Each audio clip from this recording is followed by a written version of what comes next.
دنیا میں نا پریشانیوں کے بہت سارے علاج ہیں. کوئی شخص بے سکون ہو جائے تو اس کے کئی سارے علاج لوگ بتاتے ہیں. بہت ساری ادویات نفسیات کے ڈاکٹر بتائیں گے. آپ کسی صوفی سے، درویش سے، عالم سے ملیں گے، وہ وظیفہ بتلائے گا. کچھ لوگ آپ سے یہ کہیں گے کہ یہ پڑھا کریں، اس کا ورد زیادہ کیا کریں، سکون ہوگا. یہ ساری باتیں درست ہیں، سارے علاج ہیں. پریشانی کا، بے چینی کا، بے قراری کا، ڈپریشن کا، انزائٹی کا، ذہنی دباؤ کا ایک علاج میں بھی آپ کو بتانے لگا ہوں. ایک حل میں بھی عرض کرنے لگا ہوں. اور میں جو حل عرض کرنے لگا ہوں، میں بڑے تجربے کے بعد، بڑی غور و غوص کے بعد، کوئی جذباتی بات نہیں، کوئی خطیبانہ جملہ نہیں، کوئی کسی ادیب کا تراشا ہوا کلمہ نہیں، کوئی کسی شاعر کی بات نہیں، بڑی سمجھ کے ساتھ، بڑی غور کے ساتھ عرض کر رہا ہوں. جس کو بڑی ٹینشن رہتی ہو نا، انزائٹی ہوتی ہو، ذہنی دباؤ ہو، ڈپریشن ہو، بلا وجہ بے چین ہو، وہ میرے نبی پاک علیہ السلام کی شانیں بیان کیا کرے، حضور کی شانیں سنا کرے.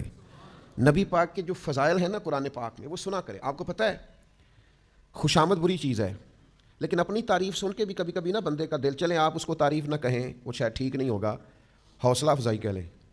اگر کوئی آپ کی حوصلہ افزائی کرے، کسی اچھے کام میں تعریف کرے تو دل ٹھنڈا ہوتا ہے نا. کوئی شخص آپ سے کہے کہ میاں یہ تم نے بڑا اچھا کیا تو سکون ہوتا ہے. کوئی آپ کے لائے ہوئے تحفے کو، اس کا خیر مقدم اچھے طریقے سے کرے تو طبیعت میں قرار آتا ہے. تو کوئی آپ کی تعریف کر دے، آپ کے والد کی تعریف کر دے، آپ کے قبیلے کی تعریف کر دے، آپ کے بچوں کی تعریف کر دے، آپ کے پڑھائے ہوئے شاگرد کی تعریف کر دے، آپ کی بنائی ہوئی عمارت کی تعریف کر دے، آپ کے کہے ہوئے شعر کی تعریف کر دے، کوئی بھی آپ سے وابستہ چیز کی تعریف کر دے، آپ کے کیے ہوئے کسی کام کی تعریف کر دے تو دل ٹھنڈا ہوتا ہے.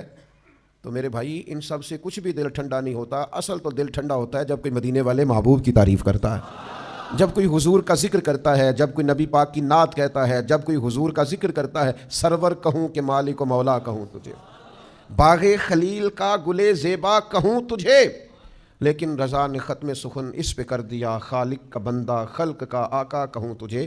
حضور کی شانوں سے دل ٹھنڈا ہوتا ہے.